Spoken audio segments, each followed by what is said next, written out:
வெற்றியாளர்களுக்கு வணக்கம். நம்ம வேலை அகாடமி யூடியூப் சேனலில் டிஎன்பிஎஸ்சி குரூப் 4 மேக்ஸ் சம்ஸை நம்ம சால்வ் பண்ணிட்டு வரோம். அதில் இப்போ பார்க்கக்கூடிய வீடியோ பதிவு என்னென்னா, டிஎன்பிஎஸ்சி குரூப் 4 2022க்கான 25 மேக்ஸையும் நம்ம பார்க்க போகிறோம். இதில் டாபிக் வைஸ் தனி வட்டியில் எவ்வளோ சம் கேட்டிருக்காங்க, கூட்டு வட்டியில் எவ்வளோ, எல்சிஎம் ஹெச்சிஎஃப்ல எவ்வளோ கேட்டிருக்காங்க, ரீசனிங் பார்ட்டில் எவ்வளோ கேட்டிருக்காங்க அப்படின்னு சொல்லிட்டு விளக்கமாக பார்க்கக்கூடியதாக இருக்கும். இதுக்கு முன்னாடி நம்ம 24க்கான 2024 குரூப் 4க்கான கொஷின் மேக்ஸ் வீடியோ போட்டிருக்கோம். அதை பார்க்கலன்னா நான் கீழே டிஸ்கிரிப்ஷனில் லிங்க் தரேன், மறக்காமல் பாருங்கள். இந்த வீடியோ பதிவை முழுமையாக பாருங்கள், ஸ்கிப் பண்ணாமல். உங்களுக்கு கட்டாயம் பயனுள்ள தகவலாக இருக்கும். இந்த தகவலை உங்களுடைய நண்பர்களுக்கும் தெரியப்படுத்துங்க. அடுத்தடுத்து நம்ம ஒவ்வொரு வருஷத்தினுடைய குரூப் 4 வீடியோ பதிவிடக்கூடியதாக இருக்கும். அதுவும் இல்லாமல் நம்மளுடைய யூடியூப் சேனலில் பிளேலிஸ்ட் குரூப் 4 மேக்ஸ் அப்படின்னு சொல்லிட்டு ஒரு பிளேலிஸ்ட் இருக்குது. அதை நீங்கள் ஓப்பன் பண்ணி பார்த்தீங்கனாலுமே உங்களுக்கு மேக்ஸுக்கான குரூப் 4 சம்ஸ் எல்லாமே சால்வ் பண்ணது அதில் இருக்கக்கூடியதாக இருக்கும். வாங்க நம்ம இந்த குரூப் 4 2022 வீடியோ பதிவுக்கான சம்ஸை பார்ப்போம். ஃபஸ்ட் எடுத்தோடனே ரீசனிங் பார்ட்டை பார்க்குறோம். இந்த ரீசனிங் பார்ட்டில் என்ன பண்ணியிருக்காங்க அப்படின்னா 7 கொஷின் கேட்டிருக்காங்க 2022 குரூப் 4ல். முதல் கேள்வி என்ன அப்படின்னு பார்த்தீங்கன்னா, 100லிருந்து 10ஐ உன்னால் எத்தனை முறை கழிக்க முடியும் அப்படின்ற ஒரு கேள்வி. 100லேருந்து 10 நம்மளால் எத்தனை முறை கழிக்க முடியும் அப்படின்னு பார்த்தீங்கன்னா, ஒரு முறை மட்டும்தான் கழிக்க முடியும். ஒரு சிலர்லாம் 10 முறை அப்படின்னு சொல்லிட்டு சொல்லக்கூட வாய்ப்பு இருக்குது, இல்லை 9 முறை அப்படின்னு கூட எடுக்க வாய்ப்பு இருக்குது. என்ன காரணத்தினால 100லேருந்து 10ஐ ஒரு முறை கழிக்க முடியும்னா, இப்போ 100லேருந்து 10ஐ நீங்கள் ஒரு முறை கழிச்சிட்டிங்கன்னா 90 வந்துடும். அடுத்த முறை நீங்கள் 10 கழிக்கிறீங்கன்னா 90லேருந்து தான் கழிக்கிற மாதிரி இருக்கும். அப்போ 100லேருந்து 10ஐ எத்தனை முறை கழிக்க முடியும் அப்படின்றத அவங்க வினாக்களாக எடுத்திருக்காங்க. அந்த காரணத்தினால என்னது, ஆப்ஷன் ஏ ஒரு முறை அப்படின்றது அதற்கு சரியான விடை. ரெண்டாவது ரீசனிங் கொஸ்டின் பார்ப்போம். இது எழுத்துக்களினுடைய தொகுப்பு கொடுத்துருக்காங்க. கொஷின்ஸை பார்த்துக்கோங்க. எழுத்துக்களின் தொகுப்பு ஒன்று கீழே கொடுக்கப்பட்டுள்ளது. ஒவ்வொரு எழுத்துக்களுக்கும் தனித்தனியே எண் குறியீடு வழங்கப்பட்டுள்ளது. இத்தொகுப்பு எழுத்துக்களை இடம்பெயர்ந்து மாற்றி அமைத்தால், அங்கே இருக்கக்கூடிய அந்த தொகுப்பு எழுத்துக்களை இடம்பெயர்ந்து மாற்றி அமைத்தால் பொருளுள்ள வார்த்தை கிடைக்கும். ஒரு பொருள் இருக்கக்கூடிய வார்த்தை கிடைக்கும்னு சொல்கிறாங்க.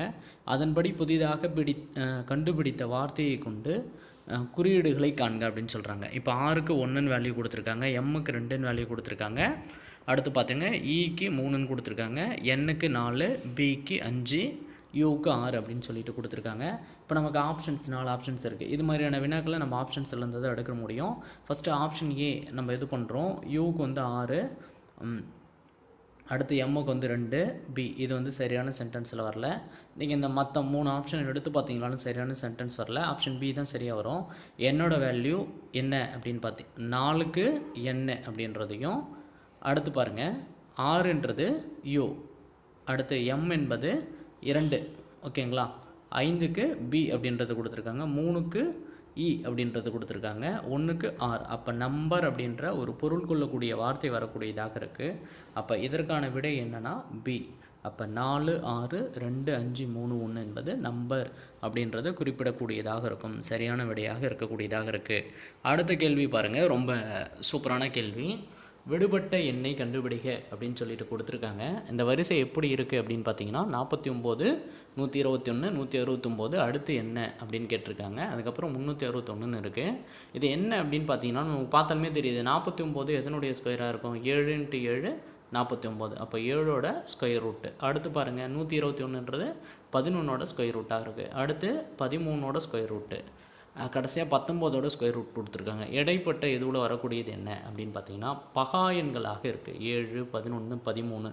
அடுத்த பகா எண்கள் என்னவா வரும் அப்படின்னா 17, அடுத்து 19. அப்போ 17னுடைய ஸ்கொயரோட வேல்யூ என்னன்னா 289. அப்போ பாருங்கள், ஆப்ஷன் சி தான் இதற்கான சரியான விடையாக இருக்கக்கூடியதாக இருக்கும். சரிங்களா. அப்போ 3 சம்மை பார்த்துட்டோம். அடுத்து 4வது சம் பார்ப்போம். இது ரொம்ப ஈஸி சம்மு. 3க்கு எதிரான தளத்தில் உள்ள எண்கள் எது அப்படின்னு சொல்லிட்டு 2 டைஸை நமக்கு கொடுத்துருக்காங்க. இதில் ஒரு ரூல்ஸ் என்னென்னா, முதல் டைஸ்லேயும் 2வது டைஸ்லேயும் ஒரு நம்பர் மட்டும் வந்தால் சேமாக இருந்துச்சுன்னா நம்ம என்ன பண்ணலாம் அப்படின்னா, எல்லா நம்பருக்கும் எதிர்பக்கங்களை கண்டுபிடிக்கலாம். 2வது ரூல்ஸ் டைப் 2 என்ன சொல்லுதுன்னா, 2 நம்பர் சேமாக வந்தால், இப்போ பாருங்கள் 2 இதில் இருக்குது, இதுலேயும் 2 இருக்குது, இதுலேயும் 5 இருக்குது, இதுலேயும் 5 இருக்குது. அப்போ 2 நம்பர் சேமாக வந்தால் அப்போ அங்கே மீதி இருக்கக்கூடிய நம்பர்கள் அதனுடைய எதிர்பக்கங்களாக இருக்கும். ஓகேங்களா?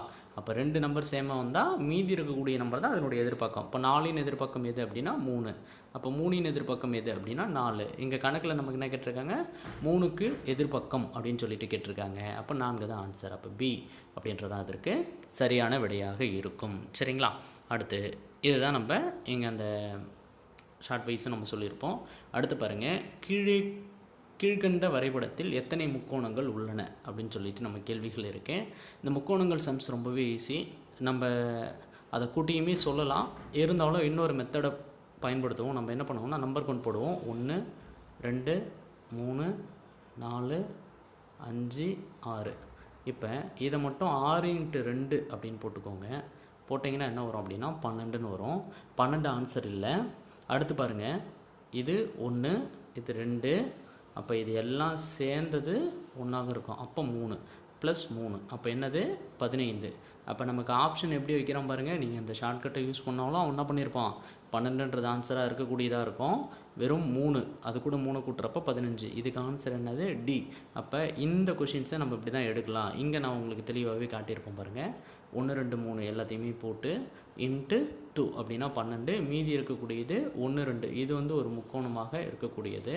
அடுத்து பாருங்கள், இது ஒரு முக்கோணமாக இருக்கக்கூடியது, இந்த ஒரு பார்ட்டு. அப்போ ஓவராலாக எல்லாம் சேர்ந்தது ஒரு முக்கோணமாக இருக்கக்கூடியது. அப்போ 3 மொத்தம் 15 முக்கோணங்கள் இருக்குது.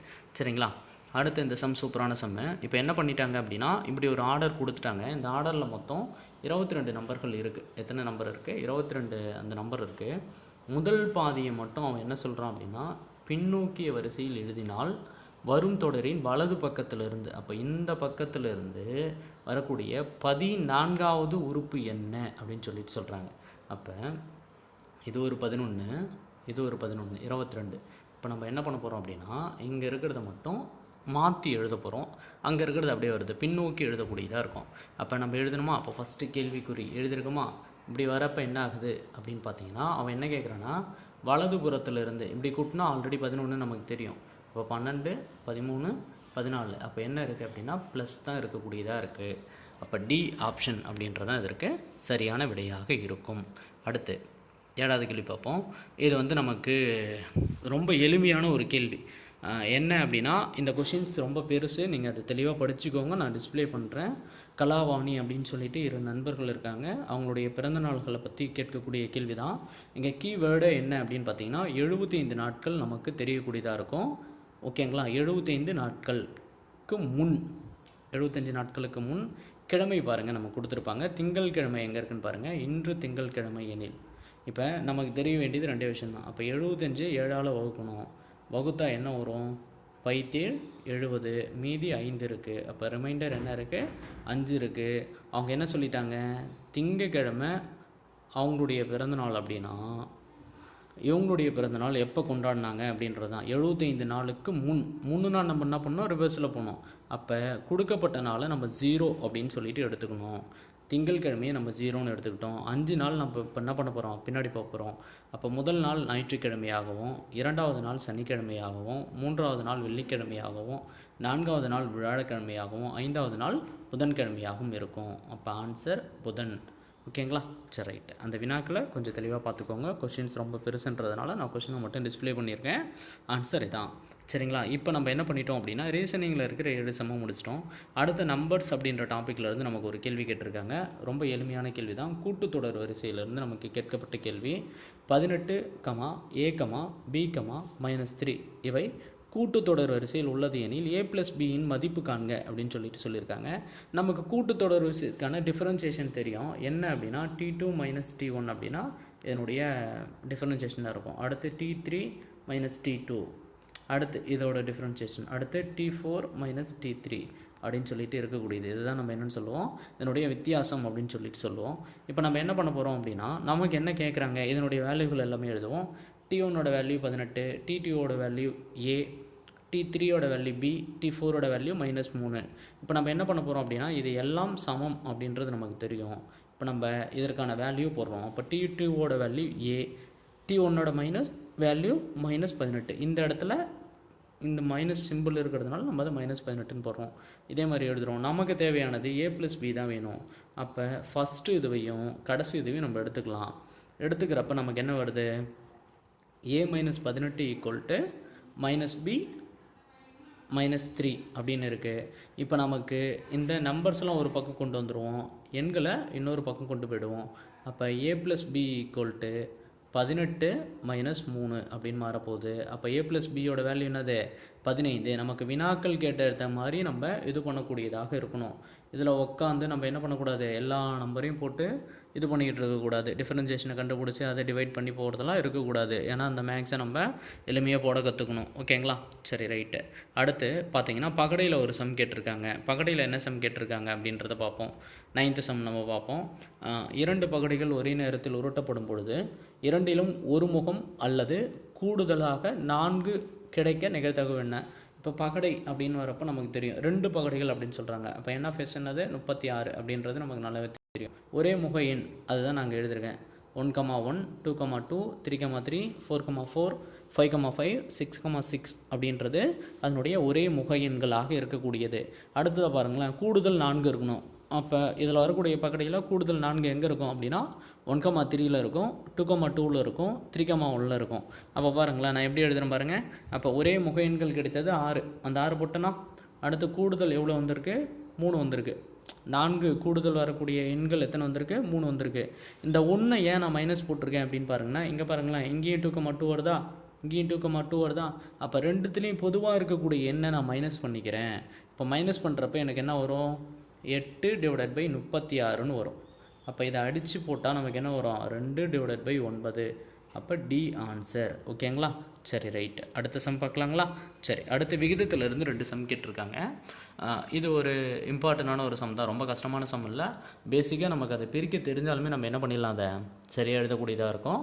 5 ஒரு பகுதி மற்றும் 8 ஒரு பகுதி என இரு பகுதிகளாக பிரிக்கப்பட்டிருங்க. அப்போ 2 பகுதியை பிரிக்கிறாங்க. அந்த எண் என்ன இருக்கும் அப்படின்னா 94 விகிதம். அப்போ டோட்டலாக 94. அதனுடைய விகிதம் என்ன அப்படின்னா 3:4 என்ற விகிதத்தில் இருக்குது எனில் அதோட முதல் பகுதி என்னன்னு கேட்குறாங்க. சரிங்களா? இப்போ நம்ம கணக்கு பார்ப்போமா? இப்போ நம்ம இதை எப்படி எடுத்துக்கலாம் அப்படின்னா x, 94 - x அப்படின்னு எடுத்துக்கலாம். இதுதான் அந்த நம்பர். ஓகேங்களா? இப்போ அவங்க என்ன சொல்லிட்டாங்க? முதல் பகுதியில் அதான சொன்னாங்க 5 ஒரு பகுதி. அப்போ முதல் பகுதியாக இது இருக்கா? அப்போ 5 ஒரு பகுதினா என்ன எழுதலாம்? x/5. ரெண்டாவது பகுதி என்னவா இருக்குது? 94 - x. எத்தனை பகுதி? 8 அப்படின்னு சொல்லிட்டு எடுத்தாங்களா? விகிதங்கள் என்ன கொடுத்துருக்காங்க? 3:4. அந்த 3:4 நம்ம எப்படி எழுதலாம்? 3/4 அப்படின்னு சொல்லிட்டு எழுதலாம். இப்போ இந்த இடத்துல வகுத்தல் இருக்குது, நம்ம இதை பெருக்கலாக மாற்றிக்கலாம். பெருக்கலாக மாற்றினா நம்ம என்ன பண்ணுவோம்? கீழே இருக்கக்கூடியது மேலே போகும், மேலே இருக்கிறது கீழே வரக்கூடியதாக இருக்கும். இப்படி எழுதுகிறோம். அப்போ x/5 × 8/94 - x அப்படின்னு வருது. அதே 3/4 அப்படியே எழுதிக்கிறோம். இப்போ நம்ம என்ன பண்ணுறோம் அப்படின்னா எக்ஸோட வேல்யூலாம் இங்கே வச்சுக்கிட்டு நம்பர்ஸை அண்ணாண்ட தள்ளுறோம். நம்பர்ஸ் அண்ணாண்டு தள்ளுறப்ப வகுத்தில் இருக்கக்கூடிய நம்பர் அண்ணாண்ட போனால் பெருக்கல்ல மாறிடும். பெருக்கல்ல இருக்கக்கூடிய நம்பர் வகுத்தில் மாறக்கூடியதாக இருக்கும். இப்போ இந்த ஸ்டெப் வரைக்கும் நம்ம பார்த்துட்டோம். ஓகேங்களா? அப்படி வரப்போ என்ன வருது? x/94 - x = 3/4 அப்படியே இருக்குது. இங்கே இருக்கிற 5 வகுத்தில் இருக்குது, அங்கே போனால் என்ன ஆகிடும்? மேலே வரக்கூடியதாக இருக்கும். இங்கே மேலே இருக்கக்கூடிய 8 என்ன ஆகும்? கீழே வரக்கூடியதாக இருக்கும். இப்போ இதை பெருப்போம். 3 5 15, 8 32. அப்போ இப்படி வச்சுட்டோம். இப்போ நம்ம என்ன பண்ண போகிறோம் அப்படின்னா எக்ஸையும் 32ஐயும் கிராஸ் மல்டிஃபிகேஷன் பண்ண போகிறோம். 94 - x × 15 அப்படின்றத கிராஸ் மல்டிஃபிகேஷன் பண்ண போகிறோம். பண்ணால் நமக்கு 19 × 94 என்ன வருதுன்னா 1410 அப்படின்னு வரக்கூடியதாக இருக்குது. -15x. இப்போ நம்ம என்ன பண்ண போகிறோம்? எக்ஸை ஒரு பக்கம் வச்சுக்கிட்டு நம்பர்ஸை ஒரு பக்கம் கொண்டு போக போகிறோம். இப்போ இங்கே இருக்கக்கூடிய -15 அங்கே போனால் என்ன ஆகக்கூடியதாக இருக்கும்? +15 மாறக்கூடியதாக இருக்கும். = 1140. இது ரெண்டுத்தையும் கூட்டினா 47x கிடைக்கக்கூடியதாக இருக்கும். அப்போ = 1410 / 47 அப்படின்னு போடுறப்ப நமக்கு என்ன கிடைக்கும்? 47 47 3 47 141. அப்போ பக்கத்தில் இருக்கிற 0 அப்படியே போட்டுக்கலாம். அப்போ 30. எக்ஸ்ன்றது முதல் எண். அவங்க என்ன கேட்டிருக்காங்க? முதல் பகுதி தான் நமக்கு கேட்டிருக்காங்க. அப்போ எக்ஸோட வேல்யூ 30. 30ன்றது தான் இதுக்கான சரியான விடையாக இருக்கும். அதை தெளிவாக பார்த்து காப்பி பண்ணிக்கோங்க. சரிங்களா? அடுத்த சம் பார்க்கலாமா? விகிதத்திலே இது ரொம்ப எளிமையான ஒரு சம். 4/3.5 ஈஸ்ட்டு 2/5 என்பதற்கு சமமான விகிதம் என்னன்னு கேட்டிருக்காங்க. இப்போ இதை அப்படியே எடுத்து எழுதுவோம். இப்போ நான் என்ன பண்ண போகிறேன் அப்படின்னா, இங்கே அடிமானத்தை நான் சமமாக்க போகிறேன். அப்போ என்ன பண்ணுறேன்னா 4 பவரை நம்ம எழுதலாம் 2/2 4ன்னு வருமா. இப்போ ஹோல் பவர் 3.5 அப்படி எழுதிக்கிறேன். இந்த ஃபார்மெட் வரப்போ நமக்கு ஒரு ஃபார்முலா தெரியும். என்ன ஃபார்முலா அப்படின்னா a/m ஹோல் பவர் n அப்படின்னா இது ரெண்டுத்தையும் நம்ம என்ன பண்ணிக்கலாம், மல்டிப்ளை பண்ணிக்கலாம். அப்போ 2வையும் 3.5ஐயும் மல்டிப்ளை பண்ணால் நமக்கு என்ன கிடைக்கும், 7 கிடைக்கும். அப்போ 2/7 ஈஸ்ட்டு 2/5. ஓகேவாயிடுச்சுங்களா? இப்போ ரெண்டும் சரியாக இருக்குங்களா?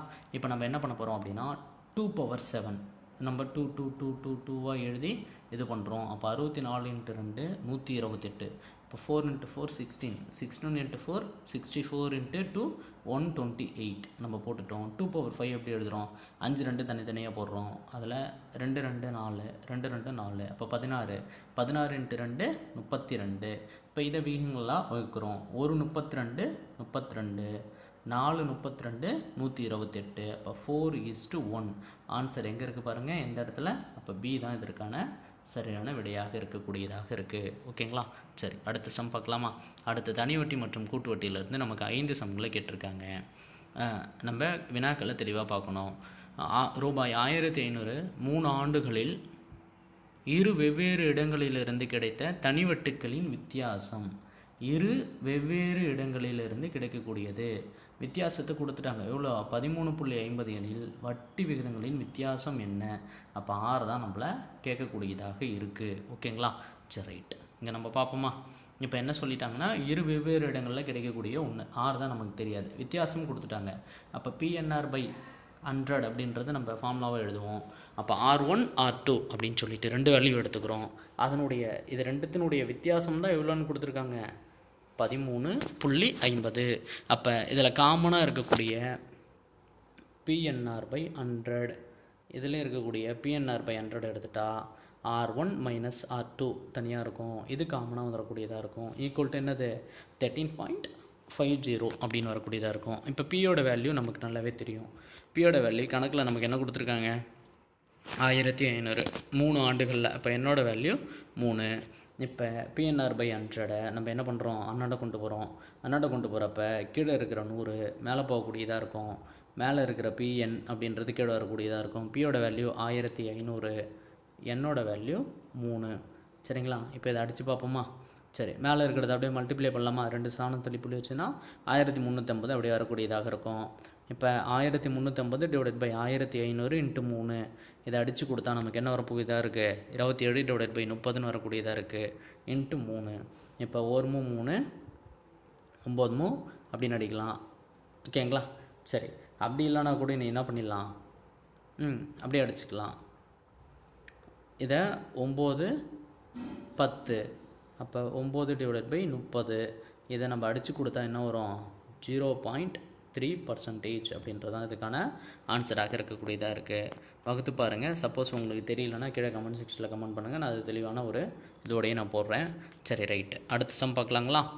ஒரு விவசாயி 20,000 ஆண்டுக்கொன்று 4.5% தனி வட்டியில் ஒருவரிடமிருந்து கடனாக பெறார். அப்போ ஒரு விவசாயி 20,000 ஆண்டுக்கு 4.5% தனி வட்டியாக ஒருவரிடம் பெறாரு. 5 ஆண்டுகளுக்கு பின்னர் அவர் கடன் அடிக்க செலுத்திய தொகை என்ன அப்படின்னு சொல்லிட்டு கேட்குறாங்க. செலுத்திய தொகைன்னா என்னது, அப்போ மொத்த தொகை என்னன்னு கேட்குறாங்க. இந்த இடத்துல வட்டியை கேட்கல, மொத்த தொகையை கேட்குறாங்க. அதுதான் இங்கே ரொம்ப இம்பார்ட்டண்டான ஒன்று. அப்போ தனி வட்டியா, அப்போ PNR/100 தெரியுமா? பியோட வேல்யூ என்னது, 20,000. என்னோட வேல்யூ என்னது, 4.5. ஆரோட வேல்யூ, என்னோட வேல்யூ என்னது, 5 ஆண்டுகள். மொத்த தொகை எவ்வளோன்னு கேட்குறாங்க. ஓகேங்களா? இப்போ அப்படியே இந்த வேல்யூ இங்கே சப்ஸ்டிட் பண்ண போகிறோம். 20,000 × 4.5 × 5 / 100. இப்போ நம்ம அடித்து கொடுத்துடலாம். 2 0க்கு 2 0 அடிச்சிடலாமா? அடிச்சிட்டா என்ன வரும், 200 × 4.5 இதை மல்டிப்ளை பண்ணால் என்ன வரும், 900ன்னு வரும். 900 × 5 பெருக்கணும்னா நமக்கு என்ன கிடைக்கும் அப்படின்னா 4,500 ரூபாய் கிடைக்கும். இந்த 4,500ன்றது வட்டி. அப்போ அசல் ப்ளஸ் வட்டி சேர்ந்தது தான் என்னது, மொத்த தொகை. அசல் ப்ளஸ் வட்டி. அப்போ அசல் நமக்கு என்னது, 20,000 20,000 கூட ஒரு 4,500 கூட்டினா எவ்வளோ கிடைக்கும்? 24,500. அங்கே பாருங்கள் ஆப்ஷன் சூப்பராக செட் பண்ணியிருக்காங்க பாருங்கள். ஏவில் என்ன பண்ணியிருக்காங்க பாருங்கள், 4,500 வச்சுருக்காங்க. ஆனால் இது ஆன்சர் இல்லை, இது வட்டின்னு கேட்டிருந்தா அது ஆன்சர். மொத்த தொகை அப்படின்னு கேட்டதுனால நம்ம என்ன பண்ணுறோம், டி ஆப்ஷனை செலக்ட் பண்ணுறோம். அடுத்த கொஸ்டின் பார்க்கலாங்களா? சரி வாங்க. இது வந்து ரொம்ப இம்பார்ட்டண்டான மாடல். கூட்டு வட்டியில் நமக்கு ரொம்ப ஸ்பெசிஃபைடான ஒரு மாடலும் கூட. இதை மார்க் பண்ணி வச்சுக்கோங்க, எல்லா முறையும் நமக்கு வினாக்கள் வரலாம். ஒரு கிராமத்தின் மக்கள் தொகை ஆண்டுக்கு 7% அதிகரிக்கிறது. இப்பொழுது மக்கள் தொகை 90,000 எனில் 2 ஆண்டுகளுக்கு பிறகு அக்கிராமத்தினுடைய மக்கள் தொகை என்ன? சரிங்களா? இப்போ இதை நம்ம ஈஸியாக எடுக்கலாம். ஓகேங்களா? சரி ரைட்டு. இப்போ பார்ப்போமா, ஃபஸ்ட் ஆண்டு கண்டுபிடிப்போமா. 7% அதிகரிக்குன்னு சொல்கிறாங்களா, நம்ம இது மாதிரி தனித்தனியாகவே கண்டுபிடிச்சி போட்டுக்கலாம். அப்போ இது வந்து பின்னு வச்சுக்கோங்க, இது என்னன்னு வச்சுக்கோங்க. இது வந்து 6 n டிவைடட் பை 100. நம்ம தனி வட்டி விஷயத்தை வச்சு போட்டுடலாம். ஓகேங்களா? இப்போ 90,000க்கு 7% கண்டுபிடிக்கிறப்ப எவ்வளோ கிடைக்குது? 6,300 ரூபாய் கிடைக்குது. சரிங்களா? இது கூட்டு வட்டி அப்படின்றதுனால நம்ம என்ன பண்ணுறோம்னா அது கூட கூட்டிக்கிறோம். இப்போ 96,300 ஒரு ஆண்டு முடிவில் 96,300 ஆகுது. அவன் கொஷினில் என்ன கேட்டிருந்தான், 2 ஆண்டு முடிவில் 2 ஆண்டுகளுக்கு பிறகு அப்படின்னு கேட்டாங்களா. இப்போ 96,300க்கு 7% இதோட நம்ம வட்டி கண்டுபிடிச்சா எவ்வளோ கிடைக்குது அப்படின்னா 6,741. இப்போ நம்ம என்ன பண்ணணும் அப்படின்னா இந்த 96,300 கூட 6,741 கூட்டினா 1,03,041 ரூபா.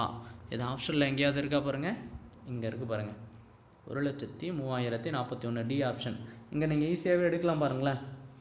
அவங்க என்ன பண்ணியிருக்காங்கன்னு பாருங்களேன், முதல் ஆண்டு முடிவில் கிடைக்கக்கூடியதை ஃபஸ்ட்டு ஏ ஆப்ஷனாக வச்சுருக்காங்க. இது வந்து கணக்கே இல்லை. சாரி, இது சி, இது டி. ஓகேங்களா? அப்போ பியோட வேல்யூ நம்ம இதை பேஸ் பண்ணியே மேபி பி தான் சி டி தான் அப்படின்றத ஆன்சரை எடுத்துருக்கலாம். நான் மற்ற கணக்கில் ஆப்ஷனை எலிமினேஷன் பண்ணுறது தெளிவாக சொல்கிறேன் பாருங்கள். இதில் கொஞ்சம் ஆப்ஷனை பார்த்துக்கோங்க. ஓகேங்களா? அப்போ டி ஆப்ஷன். அடுத்தது பார்க்கலாங்களா. ஒரு குறிப்பிட்ட அசல் தனி வட்டி வீதத்தில் 6 ஆண்டுகளில் 60% அதிகரிக்குது. அப்போ 6 வருஷத்தில் எத்தனை தனி வட்டி வீதத்தில் 60% அதிகரிக்குது எனில் அதே வட்டி விகிதத்தில் 12,000க்கு 3 ஆண்டுகளில் கிடைக்கக்கூடிய கூட்டு வட்டி. இப்போ தனி வட்டியும் இந்த சம்மில் பார்க்கணும், கூட்டு வட்டியும் நம்ம பார்க்கணும். அப்போ வட்டி வீதம் என்னன்றதை நம்ம ஃபஸ்ட்டு கண்டுபிடிக்கணும். ஓகேங்களா? சரி, அதை கண்டுபிடிச்சிட்டு என்ன பண்ணணும், 3 ஆண்டுகளுக்கான கூட்டு வட்டியை கண்டுபிடிக்கணும். சரி, இப்போ நமக்கு PNR by 100ன்றது என்ன தெரியுமா? இப்போ ஏவை பேஸ் பண்ணி தான் நம்ம இந்த ஃபார்முலாவை நம்ம போட போகிறோம். இப்போ என்ன பண்ணுறோம் அப்படின்னா A = P இன்ட்டு இது தனி வட்டியின் கூடுதலுக்கான ஃபார்முலா. சரிங்களா? P into 1 + NR / 100. நமக்கு ஏவோட வேல்யூ தெரியும். எத்தனை சதவீதம் அதிகரிக்கிறது? 60% அதிகரிக்கிறது. அப்போ 100க்கு 60% இருக்குன்னா எவ்வளோ கூட்டணும்? அப்போ 100 கூட 60 கூட்டிக்கிறோம். 160 / 100% அப்படின்னு வரப்போ இன்ட்டு பி, எது அசல் தான் அதிகரிக்கக்கூடியதாக இருக்குது. அப்போ அசல் இன்ட்டு 1 + 6R / 100. என்னோட வேல்யூ என்னது? 6 ஆண்டுகள். 6ஓட வேல்யூ தான் நமக்கு தெரியாது. இப்போ நம்ம என்ன பண்ணிக்கலாம் அப்படின்னு பார்த்தீங்கன்னா இங்கே இருக்கிற பியும் இங்கே இருக்கிற பியும் நம்ம அடித்து கொடுத்துக்கலாம். ஓகேவா? அடித்து கொடுத்தா என்ன வரும்? 160 / 100 அப்படின்னு வரக்கூடியதாக இருக்கும். 1 + 6R / 100. இப்போ நம்ம என்ன பண்ணிக்கலாம் அப்படின்னா இந்த 1 மட்டும் நம்ம என்னாண்ட கொண்டு வந்துடலாம். இப்படி கொண்டு வரப்போ நமக்கு என்ன ஆகுது அப்படின்னா மைனஸ் ஆகக்கூடியதாக இருக்குது. நீங்கள் அப்படியே கிராஸ் மல்டிஃபிகேஷன் போட்டு அடித்தாலும் பண்ணலாம், இருந்தாலும் அது பெரிய ஸ்டெப்பாக இருக்குன்றதுனால நம்ம இப்படி கொண்டு வந்துப்போம். கொண்டு வரப்போ என்ன ஆகுதுன்னா 160 / 100 -1. இப்போ நம்ம இதுக்கு கிராஸ் மல்டிஃபிகேஷன் பண்ணால் என்ன வரும்? 100. அப்போ 160 - 100 என்ன வரக்கூடியதாக இருக்கும்? 60 / 100. அங்கன்னாண்ட என்ன இருக்குது? 6R / 100 அப்படின்னு இருக்கக்கூடியதாக இருக்குது. இப்போ நம்ம என்ன பண்ணுறோன்னா இப்போ 6 மட்டும் இந்த 6R மட்டும் அங்கே வச்சுக்கிட்டு 100 அண்ணாண்டு தள்ளுறோம். அப்போ இங்கே வரப்போ என்ன ஆகுது? 100க்கு 100 கேன்சல் ஆகுது. அப்போ 6R = என்னது? 60 அப்படின்னு வரக்கூடியதாக இருக்குது. நமக்கு தேவையானது என்னது? 6. அப்போ 60 / 6. அப்போ 6ஓட வேல்யூ என்னது? 10 ஆண்டுகள். அதே அசல் தான், ஆனால் 3 ஆண்டுகளுக்கு வட்டி வீதமும் அதே தான். இப்போ வட்டி வீதம் நமக்கு தெரியாமல் இருந்தது, வட்டி வீதத்தை கண்டுபிடிச்சிட்டோம். இப்போ இதை வச்சு நம்ம பார்ப்போமா? இப்போ பாருங்களேன், இப்போ அசல் 12,000, வட்டி வீதம் 10%, எத்தனை ஆண்டுகள்? 3 ஆண்டுகள். காம்பவுண்ட் இன்ட்ரெஸ்ட்டை கண்டுபிடிக்கிறோம். சரிங்களா? சரி, இப்போ நம்ம அதை போடுவோமா? முதல் வருஷத்துக்கான வட்டி எவ்வளோ வருது? 12,000க்கு 10% அப்படின்னா 1,200 ரூபா வருது. இப்போ அந்த 1,200 நான் 12,000 கூட கூட்டணும்னா 13,200 வருது. அப்போ 13,200 × 10 டிவைடட் பை 100ன்னு போடுறப்ப 2வது வருஷத்துக்கான வட்டி அவனுக்கு எவ்வளோ வருது அப்படின்னா 1,320 வருது. இது கூட்டு வண்டின்றதுனால இப்படி நம்ம போடக்கூடியதாக இருக்குது.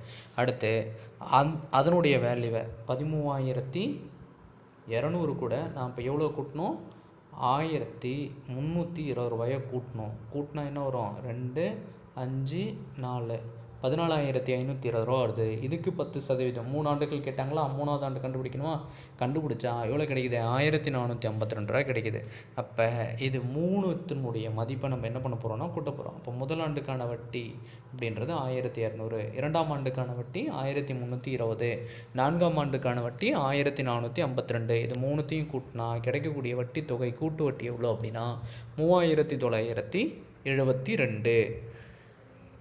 அப்போ ஆப்ஷன் என்னது, இங்கே இருக்கக்கூடிய சி தான் இதனுடைய விடையாக இருக்கக்கூடியதாக இருக்குது. சரிங்களா. அடுத்த கணக்கு 15% ஆண்டு வட்டியில் 3 ஆண்டுகளுக்கு கிடைக்கும் கூட்டு வட்டிக்கும் தனி வட்டிக்கும் இடையே உள்ள வித்தியாசம் 1,134 எனில் அதன் அசல் என்ன அப்படின்னு கேட்டிருக்காங்க. இதுக்கான ஃபார்முலா மட்டும் நமக்கு தெளிவாக தெரிஞ்சாலுமே போதும், நம்ம இதை ஈஸியாக போட்டுடலாம். தனி வட்டிக்கும் கூட்டு வட்டிக்கும் உடைய 3 ஆண்டுகளுக்கான வித்தியாசத்துக்கான ஃபார்முலா என்ன அப்படின்னா P × R/100² × 3 + R/100. ஓகேங்களா. நமக்கு P தான் நமக்கு தெரியாது, ஆரோட வேல்யூ தெரியும் 15, அதனுடைய வித்தியாசம் 1,134 அப்படின்னு கொடுத்துருக்காங்க. இது எல்லாத்தையும் நம்ம அங்கே சப்மிட் பண்ண போகிறோம். அப்போ P நமக்கு தெரியாது, ஆரோட வேல்யூ 15² / 100². அதை நம்ம பிரித்து எழுதிக்கலாமா, 5/100 5/100 அப்படின்னு சொல்லிட்டு எழுதிக்க போகிறோம். எழுதின உடனே என்ன ஆகுது அப்படின்னு பாருங்கள், எழுதிட்டு அடுத்து இதை கிராஸ் மல்டிப்ளிகேஷன் பண்ணுறோம். அப்போ 300 + 6ன்னு வரப்போகுது. ஆரோட வேல்யூ நமக்கு என்னென்னு தெரியும், 15ன்னு தெரியும். அப்போ 315 / 100 அப்படின்னு வரக்கூடியதாக இருக்கும். இல்லைன்னா நீ இப்படி கூட அடிச்சு 315 / 100 அப்படின்னு வரக்கூடியதாக இருக்கும். ஓகேங்களா. இப்போ நம்ம என்ன பண்ணுறோம் அப்படின்னா இது 5ஆம் வாய்ப்பாளர் அடிக்கணும். 15 35 அடிக்கலாம், இந்த 15 35 அடிக்கலாம், கீழே 20 20. இங்கே 315 5ஆல் அடிக்கிறப்ப எவ்வளோ கிடைக்கும் அப்படின்னா 63 × 5 315 இருக்கக்கூடியதாக இருக்கும், டிவைடட் பை 20. இப்போ நம்ம என்ன பண்ண போகிறோம் அப்படின்னா இங்கே நமக்கு P மட்டும் தான் வேணும், மற்ற இங்கே இருக்கக்கூடிய மற்ற வேல்யூ எல்லாத்தையும் நான் அண்ணாட கொண்டு போகிறேன். மேலே இருக்கிற வேல்யூ கீழேயும், கீழே இருக்கிற வேல்யூ மேலேயும் போகக்கூடியதாக இருக்கும். அப்போ இந்த 20 20 20 எல்லாம் எங்கே போகக்கூடியதாக இருக்கும், மேலே போகக்கூடியதாக இருக்கும். 3 × 3 × 63ன்றது கீழே டிவைடரில் வரக்கூடியதாக இருக்கும். 1,144 134. இப்போ நம்ம அடித்து கொடுக்கலாம். 63 63, 18 63 என்ன வருது, 1,134ன்னு வருது. அப்போ இது ரெண்டையும் மல்டிப்ளை பண்ணால் 9, 9 9, 9 18. அப்போ இதை அடிச்சிட போகிறோம். அப்போ 20 20 20 இங்கே பாருங்களேன், 2 × 2 4, 4 × 2 8. 8 கூட எத்தனை 0 சேர்த்துக்கணும், இங்கே இருக்கக்கூடிய 3 0 தனித்தனியாக சேர்த்துக்க போகிறோம். அப்போ 8,000. இன்னும் என்ன இருக்குது, இங்கே இருக்கக்கூடிய 2, 8 × 2 16,000 இதனுடைய அசலாக இருக்கக்கூடியதாக இருக்குது. 16,000 இங்கே ஆப்ஷனில் எங்கே இருக்குது அப்படின்றத நம்ம பார்ப்போம். அப்போ ஆப்ஷன் ஏ தான் இதற்கான சரியான விடையாக இருக்கக்கூடியதாக இருக்கும். ஓகேங்களா. சரிங்கிட்ட அடுத்து இதோட எல்சிஎம் HCFல 3 கணக்கு கேட்டிருக்காங்க. ரொம்ப எளிமையான கணக்கு தான். கொடுக்கப்பட்ட 3 எண்களின் பெருக்கல் பலன் 1,875 மற்றும் அவற்றின் மீபேவா HCF 5 எனில் மீசியமாக கேட்குறாங்க. நமக்கு ஒரு ஃபார்முலா தெரியும், 2 எண்களுக்கு நம்ம காமனாக படிச்சிருப்போம். A × B = LCM × HCF. இங்கே 3 எண்களும் கொடுக்கறதுனால நம்ம என்ன பண்ண போகிறோம், 3 எண்களை போட்டிருக்கிறோம். LCM × HCFன்னு போடுறப்ப நம்ம என்ன பண்ணோம்னா இது மாதிரி நம்பர்களுடைய எண்ணிக்கை 4 5 இந்த இடத்துல எது வந்தாலும் சரி நம்ம என்ன பண்ணோம்னா HCF வந்து என்ன பண்ணால் n-1ன்னு போட்டுக்கணும். இப்போ 4 வந்தால் 4 - 1ன்னு போட்டு அப்போ h³ அப்படின்னு வரக்கூடியதாக இருக்கும். இங்கே க்யூப்பில் இருக்குது, 3 நம்பர் வந்திருக்கு. அப்போ நம்ம என்ன பண்ண போகிறோம், என்னோட வேல்யூ 3 - 1ன்னு போடுறப்ப HCF என்ன ஆகிடும், ஸ்கொயர் ஆகிடும். இப்போ இந்த வேல்யூ நம்ம எடுத்து அங்கே சப்மிட் பண்ண போகிறோம். ஓகேங்களா. இப்போ 3 எண்களினுடைய பெருக்கல் பலன் 1,875 = LCM. HCFோட வேல்யூ 5, அதை ஹோல் ஸ்கொயர் பண்ணுறோம். அப்போ 25 அப்படின்னு கிடைக்கக்கூடியதாக இருக்குது. ஒரு 25 25 75 × 25 1,875. அப்போ LCM எவ்வளோ கிடைக்குது, 75 நம்மளுக்கு கிடைக்கக்கூடியதாக இருக்குது. அப்போ ஆப்ஷன் ஏ தான் அது இதற்கு சரியான விடையாக இருக்குது. சரிங்களா. அடுத்த 18வது சம் பார்ப்போமா. ஒரு மிகப்பெரிய 5 இலக்க எண்ணை 3, 5, 8 மற்றும் 12ஆல் வகுக்கும் போது கிடைக்கும் மீதி 2 எனில் மிகப்பெரிய 5 இலக்க எண் எண்ணானது ஆகும். இதை டைரெக்டாக வச்சு எது ஆன்சருன்றது முடிவு பண்ணிடலாம். இங்கே பாருங்களேன், இது ஆன்சராக வராது. ஏன் நான் சொல்கிறேன்னா, சி ஆப்ஷனையும் டி ஆப்ஷனையும் பாருங்களேன், பக்கத்தில் இருக்குது. மீதி 2 நம்ம கடைசியாக வரக்கூடிய ஆன்சரில் 2 கூட்டிப்போம். அதுக்கேற்ற மாதிரி தான் பியோட ஆன்சர் வச்சுருக்காங்க.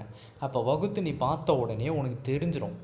அப்போ இந்த ஒரு ஆப்ஷன் அது சம்மந்தமே இல்லாத ஆப்ஷன், இதை கண்டிப்பாக எடுக்க மாட்டேன். ஓகேங்களா?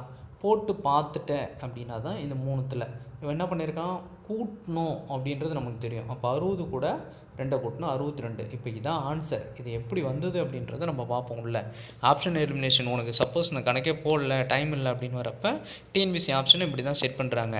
இப்போ நம்ம ஃபஸ்ட்டு என்ன பண்ணோம்னா, இந்த மீதி இருக்கக்கூடிய நம்பர்களுக்கான இந்த நம்பர் வகுக்கும் நம்பராக நம்ம என்ன பண்ணணும் அப்படின்னா எல்சிஎம் எடுக்கணும். எல்சிஎம் எடுத்தால் என்ன கிடைக்குது, எல்சிஎம்மை பார்த்துக்கோங்க. எல்சிஎம் எல்லாருக்கும் எடுக்க தெரியும்னு நினைக்கிறேன். அந்த நம்பரை கரெக்டாக எழுதிட்டு இப்போ நான் 2ஆல் அடுத்து 3ஆல் அடுத்து 2ஆல் வகுக்கிறேன். அப்போ 2 × 3 2 × 5 × 2 நான் அந்த இடத்துல தெளிவாக போட்டிருக்கேன். அதனால் நான் அந்த விளக்கத்தை சொல்லலை, நீங்கள் அதை பார்த்துக்கோங்க. இப்போ வரப்போ என்னன்னா 120 வந்து எனக்கு எல்சிஎம்மாக வருது. இப்போ மிகப்பெரிய 5 இலக்க எண் என்னென்னா 5, 9 தான் என்னது மிகப்பெரிய 5 இலக்க எண். இப்போ நான் அதை வகுக்கிறப்ப என்ன கிடைக்குது அப்படின்னா 8 120 960 இருக்குது. மீதி எனக்கு என்ன கிடைக்கும் அப்படின்னா 39 கிடைக்கும். அடுத்த ஸ்தானத்தை இறங்குறேன் 99. அப்போ 3 120 360. அப்போ மீதி எனக்கு என்ன கிடைக்கும் அப்படின்னா 39 கிடைக்கும். இப்போ ஃபைனல் ஸ்தானத்தை இருக்கிற 399 இருக்குது. அது 3 120 360. அப்போ மீதி எனக்கு என்ன கிடைக்குது அப்படின்னா 39 கிடைக்குது. இப்போ இந்த மீதி கிடைச்ச 39 நான் என்ன பண்ண போகிறேன் அப்படின்னா மிகப்பெரிய 5 இலக்க எண் இருக்கா, அதிலேருந்து நான் என்ன பண்ணணும், கழிக்கணும். அந்த 39 கழிச்சா எனக்கு என்ன கிடைக்குது, அப்போ 9 9 9 6 0 அப்படின்னு வருது. இது கூட நம்ம என்ன பண்ணணும், மீதி என்ன கிடைக்குதா 2 கூட்டிக்கணும். அப்போ மீதி கிடைக்கக்கூடியதை நம்ம என்ன பண்ணோங்க, கூட்டக்கூடியதாக இருக்கணும். கூட்டினீங்கன்னா என்ன கிடைக்கும், 9 9 6 2 டி ஆப்ஷனில் இருக்கக்கூடிய ஒன்று. அடுத்ததாக பாருங்கள், ரொம்ப ஈஸியான ஒரு சம்மு. ஆனால் இது புரிதல் இல்லைன்னா இவ்வளோ பேர் தவறுதலாக எழுதக்கூடிய வாய்ப்புகள் இருக்குது. பி மற்றும் கியூவின் மீ பெருப்பொது வகுத்தி எக்ஸ். இப்போ ஹெச்சிஎஃப் என்னென்னு கொடுத்துட்டாங்க அப்படின்னா எக்ஸ்ன்னு கொடுத்துட்டாங்க. கியூவோட வேல்யூ கொடுத்துட்டாங்க எக்ஸ், ஒய் எனில் பி மற்றும் கியூவின் மீசிமா கீழே உள்ளவற்றில் எது. நமக்கு தெரியும் ஏ × பி = எல்சிஎம் × ஹெச்சிஎஃப். இப்படி எடுப்போமா, அவன் என்ன கொடுத்துட்டான், நமக்கு ஹெச்சிஎஃபோட வேல்யூ கொடுத்துட்டான் எக்ஸ்ன்னு. இப்போ என்ன பண்ணிட்டான்னா ஏ × பி கொடுத்துருக்கான். அதை எப்படி கொடுத்துருக்கான், பி × கியூ. அப்போ பி × கியூ நம்ம போட்டோமா, ஃபார்முலா எழுதிட்டோமா, இதான் அந்த ஃபார்முலாவா. அப்போ அந்த ஃபார்முலாக்கான மெத்தடை எழுதிட்டோமா. இப்போ இதில் பியோட வேல்யூ அப்படியே வச்சுக்க போகிறோம். கியூவுக்கு நமக்கு வேல்யூ கொடுத்துட்டான். கியூவோட வேல்யூனாது XY. அப்போ கியூன்ற இடத்துல XYன்னு போட போகிறோம். எல்சிஎம் அப்படியே வச்சுக்க போகிறோம். ஹெச்சிஎஃப்ங்க என்னது எக்ஸு. அப்போ இந்த எக்ஸுக்கு இந்த எக்ஸை கேன்சல் பண்ணிடலாம். அப்போ மீதி இருக்கக்கூடியது என்னது பி × ஒய். அப்போ எல்சிஎம் என்னது பி × ஒய் அப்படின்றத ஆன்சராக இருக்கக்கூடியதாக இருக்குது. அப்போ பி × ஒய் எங்கே ஆன்சராக இருக்குது பாருங்கள், ஆப்ஷன் டியில் இருக்கக்கூடியதாக இருக்குது. ஓகேங்களா, சரி ரைட். அடுத்து 20வது கணக்கு பார்ப்போம். நேரம் மற்றும் வேலையிலேருந்து நமக்கு என்ன பண்ணியிருக்காங்கன்னா 4 கணக்குகள் கேட்டிருக்காங்க. இந்த சம் வந்து ரொம்ப எளிமையான ஒன்று தான். முகேஷ் ஒரு நாளில் 2/7 பகுதி வேலையை செய்து முடிப்பார் எனில் எத்தனை நாட்களில் அவ்வேலை முழுமையாக செய்து முடிப்பார். ஒரு நாளில் அவர் 2/7 வேலையை தான் செய்கிறார். ஓகேவா, இதை நம்ம ஈஸியாக ஆப்ஷன் வச்சே கூட போட்டுடலாம். அது எப்படின்னு சொல்கிறோம் பாருங்கள். இப்போ 2/7 வேலையை செய்கிறாரு, அவர் அந்த நாட்களில் முழுமையான வேலையை செய்ய. அப்போ என்ன வரும், இதனுடைய தலைகீழ் 7/2 அடித்தா என்ன வந்துடும், 1 வந்துடும். இப்போ நீங்கள் இதை வச்சே பார்த்துக்கலாம். இப்போ ஆப்ஷனில் 7/2ன்னு எது வரும்னு பாருங்கள். அதை வச்சே இதை நீங்கள் என்ன பண்ணிடலாம், இதை கிராஸ் மல்டிபிகேஷன் பண்ணி பாருங்கள். 5/2. அப்போ 2 2 4 வராது. அப்போ இதை கம்மி பாருங்கள், 8 8 1 9/2 வராது. இது பாருங்கள் 10 11/2 இதுவும் வராது. இதுதான் என்னது டைரெக்டான ஆன்சர். எப்படி சொல்லலாம் அப்படின்னா, ஒரு நாளில் 2/7 பகுதி. அப்போ ஒரு நாளில் 2 பகுதி வேலையை செய்கிறாரு. இப்போ 2வது நாளில் ஒரு 2ஆல் மல்டிப்ளை பண்ணிக்கலாமா, 4 பகுதி வேலை. 3வது நாளில் இன்னொரு 2. அப்போ 6 பகுதி வேலையை செய்யக்கூடியதாக இருக்கும். அப்போ 3 நாளில் 6 பகுதி வேலையை செய்ய போகிறாரு. மீதி எவ்வளோ இருக்குது, அவருக்கு ஒரு வேலை தான் இருக்குது. ஒரு நாளை அவர் என்ன பண்ணிடுவார், அரை நாளில் செய்யக்கூடியதாக இருக்கும். அப்போ 3 நாளில் அவர் என்ன பண்ணுறாரு 2/7 வேலையை முடிக்கக்கூடியதாக இருக்குது. அடுத்ததாக பாருங்கள் 21வது கணக்கு. ஒரு குறிப்பிட்ட வேலையை பணியமர்த்தப்பட்டார். ஆனால் அவர் சில நாட்களுக்கு வேலைக்கு வராமல் வேலை செய்த நாட்களுக்கான ஊதியமாக ரூபாய் 1387 பெற்றார். அவர் அனைத்து நாட்களிலும் வேலை செய்திருந்தால் ஊதியமாக ரூபாய் 1752 பெற்றிருப்பார். அப்போ சில நாள் தான் வேலைக்கு போகிறாரு, அதன் மூலிமா அவருக்கு கிடைக்கக்கூடிய தொகை எவ்வளோ 1387 ரூபா கிடைக்குது. ஆனால் அவர் எல்லா நாளும் வேலைக்கு போயிருந்தால் அவருக்கு எவ்வளோ கிடைக்கும் 1752. அப்போ அவர் வேலை செய்த நாட்களை நம்ம கேட்குறாங்க. சரி, நமக்கு நல்லாவே தெரியும் எந்த வேலையாக இருந்தாலும் ஞாயிற்றுக்கிழமை ஒரு மாதத்தில் 4 நாட்கள் ஞாயிற்றுக்கிழமை வரக்கூடியதாக இருக்கும். அப்போ அந்த 4 நாள் கட்டாய விடுமுறை. அடுத்ததாக பாருங்கள், இரண்டாவது செகண்ட் சாட்டர்டே அப்படின்றதும் லீவாக இருக்கக்கூடியதாக இருக்கும். அப்போ 2 நாள். அப்போ ஒரு மாதத்துக்கு 30 நாள்னால் வேலை நாட்கள் மட்டும் எவ்வளோ 24 நாட்கள் தான் ஒரு மாதத்திற்கான வேலை நாட்கள். அப்போ வேலை நாட்கள் இது இருக்குங்களா, அப்போ மொத்த தொகையிலேருந்து நம்ம அடித்து கொடுத்தா என்ன கிடைக்கும், நமக்கு ஒரு நாளுக்கான கூலி கிடைக்குமா. அப்போ 1752 நம்ம எதால் அடிக்கணும் 24 அடிக்கணும். அப்போ ஒரு நாளுக்கான கூலி எவ்வளோ 73 ரூபா ஒரு நாளைக்கு அவர் கூலி பெறுறாரு. அவர் பெற்ற மொத்த கூலி ஊதியம் எவ்வளோ 1387. இப்போ நம்ம என்ன பண்ணலாம், அவருடைய ஊதியத்தை அடித்தா 73 அடித்தா நமக்கு என்ன கிடைக்கும், அவர் எத்தனை நாள் வேலை செஞ்சாருன்றது கிடைக்குமா. அப்படி அடிக்கிறப்ப 1387 / 73 போட்டால் நமக்கு என்ன கிடைக்கக்கூடியதாக இருக்கும் 19 அப்படின்றதான் நமக்கு கிடைக்கக்கூடியதாக இருக்கும். இது எவ்வளோ பேர் HSCFH எல்லாம் போட்டு கஷ்டப்படுத்துகிற மாதிரிலாம் இருக்கும். இந்த சம் ரொம்ப எளிமையான ஒரு மெத்தடில் நம்ம சால்வ் பண்ணியிருப்போம். சரிங்களா. அடுத்து ஒரு நபர் ஒவ்வொரு ஆண்டும் அதற்கு முந்தைய ஆண்டு சேமித்த தொகையில் பாதியை சேமித்தார். 6 ஆண்டுகளில் 7875 சேமிக்கிறார் எனில் முதல் ஆண்டுக்கான சேமிப்பு என்ன. இந்த கணக்கை பொறுத்த வரைக்கும் பெஸ்ட்டான மெத்தட் என்னென்னா ஆப்ஷனை பேஸ் பண்ணி போடுதான். ஆப்ஷன் இல்லாத பட்சத்தில் நாங்கள் ஃபார்மில் எழுதியிருக்கோம் பாருங்கள். SN = AR A × 1 - R/n / 1 - R. இங்கே ஆரோட வேல்யூ 1/2, என்னோட வேல்யூ 6. இதை வச்சு போடலாம். இப்போ நான் ஆப்ஷன் பி தான் இதற்கான சரியான விடை. இப்போ நான் 4000 எடுத்துக்கிறேன், 6 வருஷத்துக்கு கண்டுபிடிக்க போகிறேன். அது இப்போ மொதல் தொகையிலேருந்து அடுத்த தொகை பாதியாக போகக்கூடியதாக இருக்குது. அப்போ 4000 பாதி 2000, 2000 பாதி 1000, 1000 பாதி 500, 500 பாதி 250, 250 பாதி 175. அப்போ இது எல்லாத்தையும் கூட்டி பாருங்கள் 7875 அப்படின்றது கிடைக்கக்கூடியதாக இருக்குது அவர் சேமித்த தொகை. அப்போ முதல் ஆண்டு அவர் எதுலேருந்து தொடங்குறாரு 4000 ரூபாயிலேருந்து தொடங்குறாரு. அப்போ பி தான் இதற்கான விடையாக இருக்கக்கூடியதாக இருக்குது. அடுத்து 23வது சம்மு ரொம்ப ஈஸியான சம்மு. 10 விவசாயிகள் 21 நாட்களில் ஒரு நிலத்தை உழுது முடிக்கின்றனர். அப்போ இங்கே வேலை என்னன்னா ஒரு நிலத்தை உழுது முடிக்கணும். அப்போ ஒரு நிலம் அதை உழுது முடிக்கிறது தான் இங்கே முக்கியமான ஃபைனல் ப்ராடக்ட். ஓகேவா. ஏனில் அதே நிலத்தை 14 விவசாயிகள் எத்தனை நாட்களில் முடிப்பார். சரிங்களா. ரொம்ப ஈஸியான சம்மு. இப்போ நம்ம எழுதிக்கலாம். இப்போ விவசாயிகளினுடைய எண்ணிக்கை எவ்வளோ அப்படின்னா 10. அவர் எத்தனை நாள் வேலை செய்கிறாரு 21 நாட்கள் வேலை செய்கிறாரு. இந்த 1ன்றது நான் எங்கே ஏன் போட்டிருக்கேன் அப்படின்னா ஒரு நிலத்தை அவர் உழுது முடிக்கிறார், அதுதான் ஃபைனல் ப்ராடக்ட். எப்பவுமே ஃபைனல் ப்ராடக்ட்டை நம்ம என்ன பண்ணிடலாம் ஈக்குவல் கண்ணாண்ட போட்டுக்கலாம். அப்போ 1. அப்போ நிலத்தை 14 விவசாயிகள் 14 விவசாயி இருக்காங்க, எத்தனை நாட்கள் முடிப்பாங்க. ஆனால் அதே நிலம் தானே, அந்த ஒரு நிலத்தை தானே முடிக்க போகிறாங்க. அப்போ இது மாதிரி போட்டு நம்ம கிராஸ் மல்டிஃபிகேஷன் பண்ணணும். அப்போ 1 × 10 × 21 வரப்போ அதே தான் வரப்போகுது. × 14 × x. அப்போ எக்ஸை மட்டும் நம்ம கண்டுபிடிக்கிறோம் அப்படின்னா 10 × 21 / 14 அப்படின்னு போடுறப்ப என்ன பண்ணலாம் 2 3 7 14 3 7 21. அப்போ 30/2 அப்படின்னு வரப்போ நம்ம என்ன பண்ணலாம் 15 நாட்கள். அப்போ இதுக்கு 15 நாட்கள் அப்படின்றது ஆப்ஷன் பியில் இருக்கக்கூடிய 1. இதுதான் சரியான விடை. ஓகேங்களா. சரி, ரைட்டு. அடுத்து ஃபைனலாக இருக்கக்கூடியதுனால அளவிலேருந்து 2 சம் கேட்டிருக்காங்க. ஒரு செவ்வகத்தின் ஒரு பக்கம் 5 சென்டிமீட்டர் எனில் அதனுடைய மூலை விட்டம் 13 சென்டிமீட்டர் எனில் செவ்வகத்தினுடைய பரப்பளவு காணுங்க. நமக்கு நல்லாவே தெரியும் செவ்வகத்தினுடைய பரப்பளவு என்னன்னா L × B. அப்போ ஒரு பக்கம் கொடுத்துட்டாங்க, நீளம் நமக்கு தெரியாது. இப்போ நம்ம நீளத்தை கண்டுபிடிக்கணும். ஓகேங்களா. ஆனால் அதுக்கு பதிலாக அவங்க என்ன கொடுத்துட்டாங்கன்னா மூலை விட்டத்தை கொடுத்துட்டாங்க. இப்படி ஒரு செவ்வகம் இருக்குது, அந்த செவ்வகத்தினுடைய மூலை விட்டம் 13 சென்டிமீட்டர். ஓகேவா. அப்போ அதனுடைய ஒரு பக்கம் 5னா அதோட இது என்னன்னு நமக்கு தெரியாது. இதில் தான் நம்ம பித்தாகரஸ் தேற்றத்தை யூஸ் பண்ண போகிறோம்.